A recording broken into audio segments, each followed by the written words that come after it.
आज हमारे बीच दिव्य शक्ति अखाड़ा के आचार्य महामंडलेश्वर संत कमल किशोर जी महाराज साधु संतों के साथ उपस्थित हैं। आइए कुछ जानकारी हासिल करते हैं महाराज जी से। महाराज जी, एक सवाल उठ रहा है कि अगर मुस्लिम वक्फ बोर्ड किसी भी जमीन को अपना कह दे या अपने रिकॉर्ड में चढ़ा ले तो वो जमीन उसकी हो जाती है। बिल्कुल सच है? बिल्कुल बिल्कुल, ये बहुत कड़वा सत्य है, कटु सत्य है।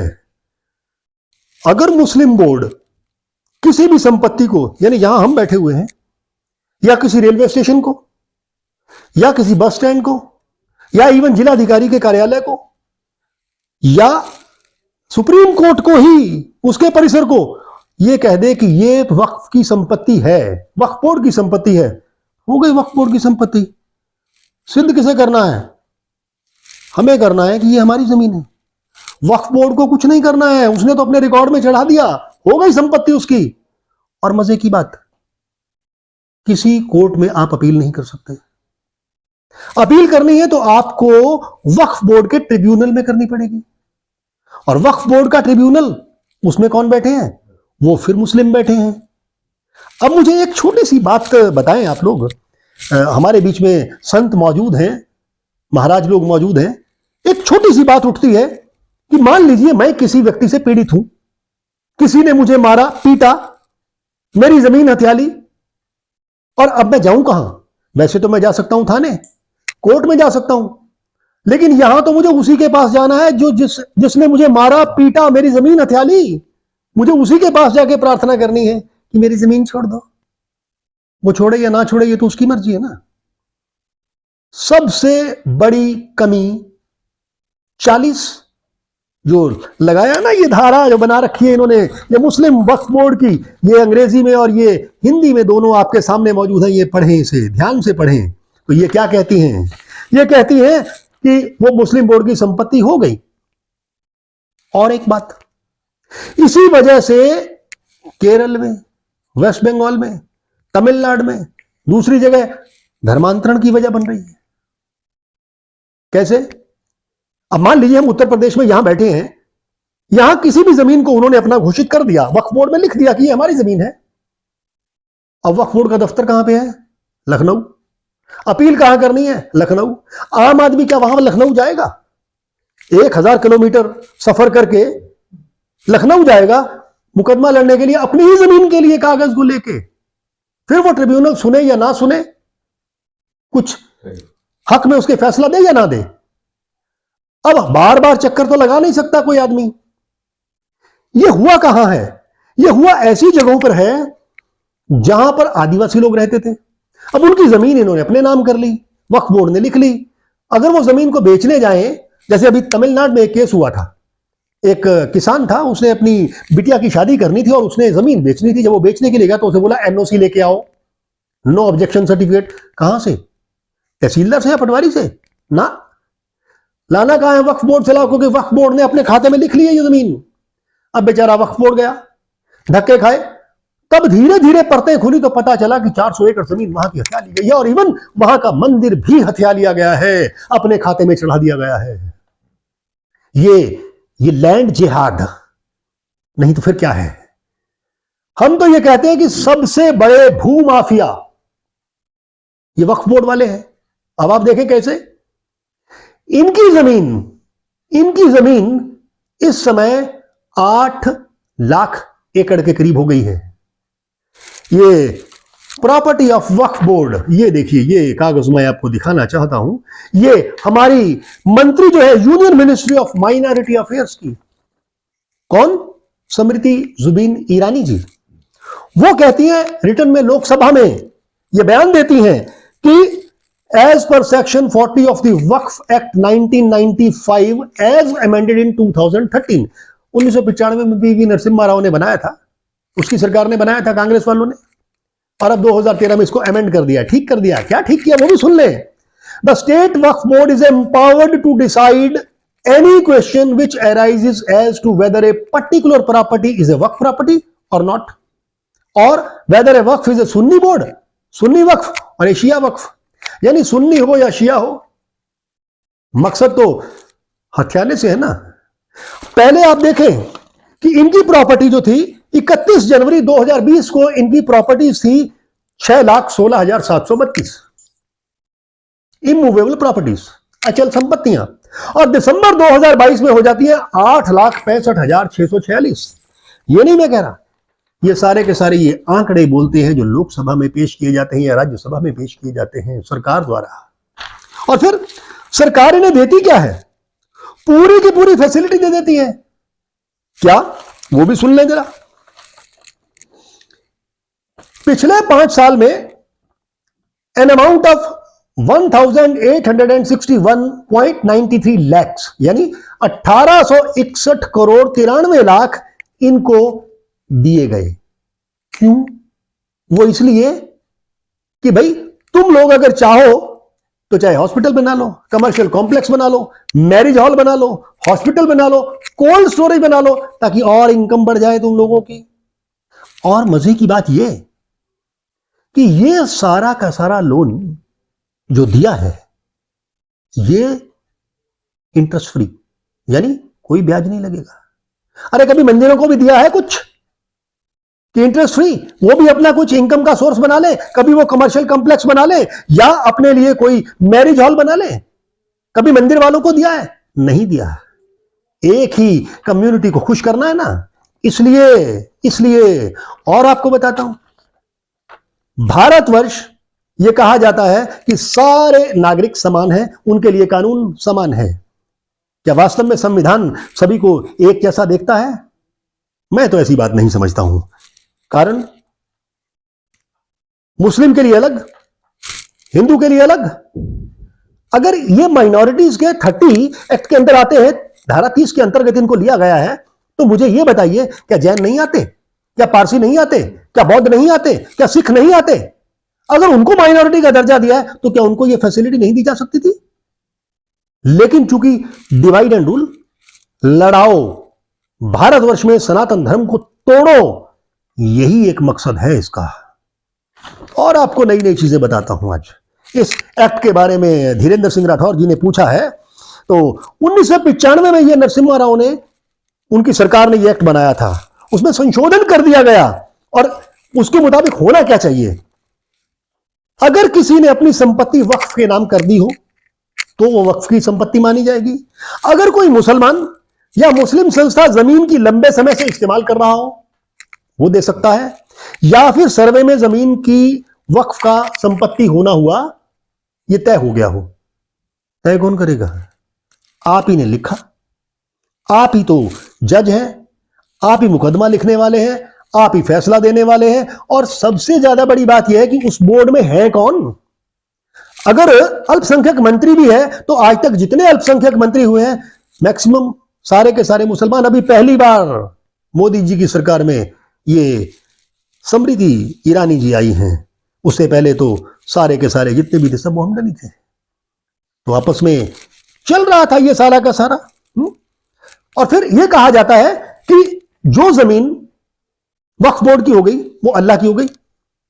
अरे भाई मान ली अल्लाह की हो गई, तो मुझे बताइए कि जो मंदिर है उसमें लिखा रहता है महादेव। जैसे अभी पीछे एक कांड उठा था, चोला वंशियों का एक मंदिर आज से 1600 वर्ष पुराना, वो वक्फ बोर्ड ने कह दिया कि हमारी संपत्ति है। मुस्लिम धर्म को पैदा हुए कितने साल हुए? 1600 तो हुए नहीं ना।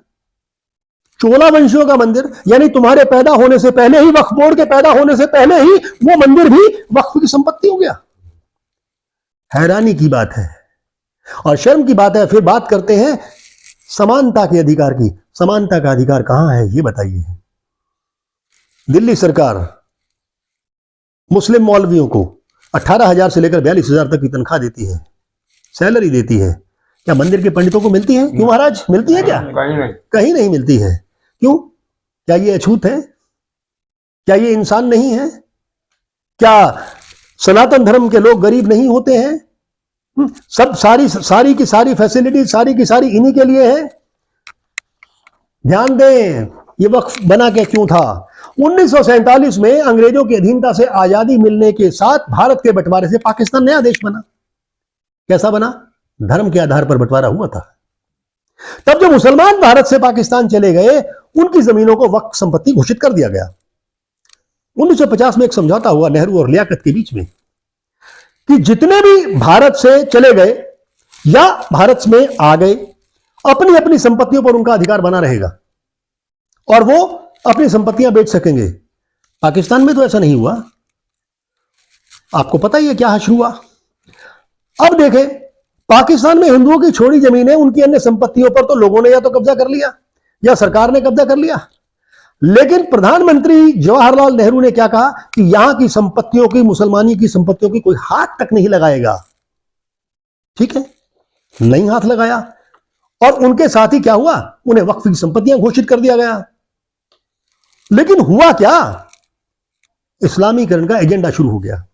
अब आप देखें, जहां पर इन्होंने जमीन कब्जा ली, अब सामने वाला मुकदमा लड़ने के लिए राजधानी तो जा नहीं सकता, तो उसे कहा या तो इस्लाम धर्म स्वीकार कर ले या पैसा दे कर ले, और वक्फ बोर्ड अमीर होता चला गया। या तो पैसा मिल गया, उसकी जमीन छोड़ दी, और या फिर उसने इस्लाम धारण कर लिया, क्योंकि अब बेचारे के पास कुछ और बचा तो है नहीं, रास्ता ही नहीं बचा। कितना मुकदमा लड़े और लड़ेगा कहां पे, जाएगा कहां पे लड़ने के लिए।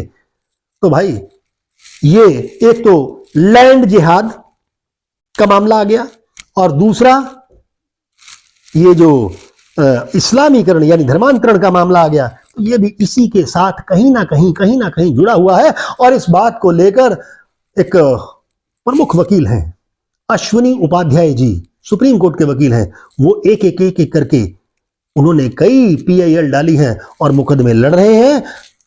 लेकिन वही है ना, फैसला पता नहीं कब आना है। आपको पता है देश में 1 सेंट्रल और 32 स्टेट वक्फ बोर्ड है। उनकी संपत्तियों के बारे में जानना चाहते हैं आप? 8 लाख एकड़ जमीन इनके हाथ में है। और अभी पीछे एक स्टेटमेंट अखबार की भी मैंने पढ़ी थी, उसमें यह बताया गया कि वक्फ बोर्ड तीसरा सबसे ज्यादा अमीर जमीन के मामले में। पहले नंबर पे कौन? भारतीय सेना, जिसके पास सबसे ज्यादा जमीन है। उसके बाद नंबर 2 पे आती है भारतीय रेलवे, और तीसरे नंबर पे आता है भारतीय वक्फ बोर्ड। और मजे की बात देखें, 2013 से लेकर 13 साल के अंदर अंदर इनकी वक्फ की जमीन दुगनी हो गई। मैं नहीं कह रहा, ये नव भारत टाइम्स अखबार की मैं आपको दिखा रहा हूं, हेडलाइन दिखा रहा हूं कि वक्फ की जमीन 13 साल के अंदर दुगनी हो गई। देश में 1 सेंट्रल बोर्ड और 32 स्टेट वक्फ बोर्ड। नेचुरल सी बात है कि इनका जो मुखिया होता है वो केंद्रीय अल्पसंख्यक कल्याण मंत्री होता है, जो कि आज तक मुसलमान रहे। पीछे मुख्तार अब्बास नकवी थे और अभी स्मृति जुबैन ईरानी है। लेकिन इसके साथों के साथों सदस्य वो मुसलमान होंगे, ये शर्त है साथ में। और देखें, स्टेट के यानी राज्य सरकार के जितने भी वक्फ बोर्ड होंगे 32 के 32, उनके सारे के सारे पदाधिकारी मुसलमान ही होंगे। ये जो बात आ गई, और इनमें भी 1 वकील, 1 विधायक, 1 सांसद, 1 टाउन प्लानर, 1 IAS अधिकारी, 1 स्कॉलर और 1 मुतवल्ली होता है, लेकिन सारे के सारे मुसलमान। अब उन्होंने कह दिया कि यह वक्फ की जमीन है तो है। आप कहीं भी कुछ नहीं कर सकते, कहीं किसी कोर्ट में अपील नहीं कर सकते। शिकायत करनी है तो ट्रिब्यूनल में जाके कीजिए, और अगर आपको ट्रिब्यूनल लगता है कि, तो ट्रिब्यूनल में तो ऑलरेडी मुस्लिम बैठे ही हैं। वक्फ एक्ट का सेक्शन 85 यह कहता है कि ट्रिब्यूनल के फैसले को हाई कोर्ट या सुप्रीम कोर्ट में चुनौती नहीं दी जा सकती। इसका मतलब क्या है? यानी कानून सभी के लिए बराबर है, संविधान सबके लिए बराबर है? नहीं है, उनके लिए अलग। इसका मतलब वो एक सरकार चलाते हैं, वक्फ बोर्ड एक ऐसी सरकार चलाता है जो बिल्कुल भारतीय सरकार के समानांतर चलती है और अपनी मर्जी के साथ काम करती है। इस मर्जी को तोड़ना होगा। महाराज जी ये बताएं, इसका समाधान क्या है? समाधान तो देखिए हमें ही इसका निकालना होगा। जनता के चुने हुए प्रतिनिधि यानी लोकसभा के सदस्य और राज्यसभा के सदस्य, जो विधानसभाओं में से सब लोग उनको चुनते हैं, या लोकसभा के सदस्य उनको चुनते हैं। विधानसभा और राज्यसभा के जितने भी मेंबर पार्लियामेंट यानी लोकसभा या राज्यसभा के सांसद हैं, वो बैठकर इस कानून को पलट सकते हैं चाहे तो। वही सक्षम है वो कानून ने एक बार को पलट दें और सभी को बराबरी का हक दे दें कि ये कानून नहीं चलेगा, इस तरह का असमानता का कानून नहीं चलेगा। कारण बताता हूं क्यों, वरना ये लैंड जिहाद चलता रहेगा। ये सबसे बड़ा भूमाफिया वक्फ बोर्ड जमीनों पे कब्जा करता रहेगा। कैसे? 4 ईंटें लगाई लंबी करके, ऊपर एक सफेद रंग पोत दिया, उसके बाद हरी चादर बिछा दी, बन गई मजार। मजार बन गई, पीर फकीर की मजार है, हजारों साल पुरानी मजार है। जंगल में भी बना दी, सड़क के किनारे भी बना दी, और वो मजार किसकी संपत्ति हो गई? वक्फ बोर्ड ने अपने खाते में दर्ज कर लिया कि ये हमारी संपत्ति है। इस तरह से सरकारी संपत्तियां भी बहुत सारी कब्जे में कर ली गई।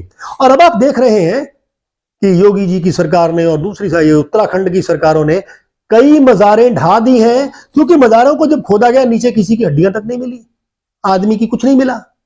सड़क पे बताइए कोई फकीर मरने आएगा तो क्या सड़क पे मरने आएगा, या सड़क के किनारे मरने आएगा, या जंगल में मरने जाएगा?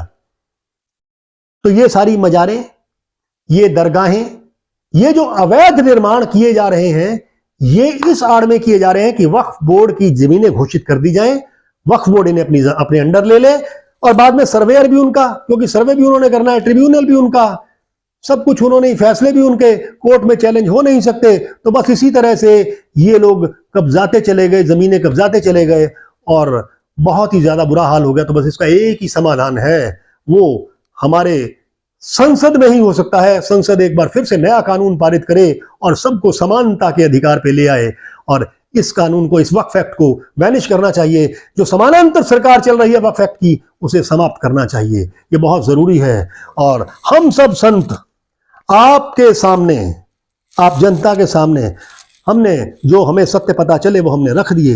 बाकी आप भी चाहें तो इसके बारे में और खोजबीन कर सकते हैं, अन्वेषण कर सकते हैं, और सरकार से कहें कि इस तरह का कानून वक्फ बोर्ड का जो बना रखा है, या तो हिंदुओं के लिए भी एक श्राइन बोर्ड बना देना, मंदिरों के लिए भी बना दें। यही हम चाहते हैं, और इसका समाधान तो मुझे यही नजर आता है। बहुत बहुत धन्यवाद, बहुत बहुत धन्यवाद।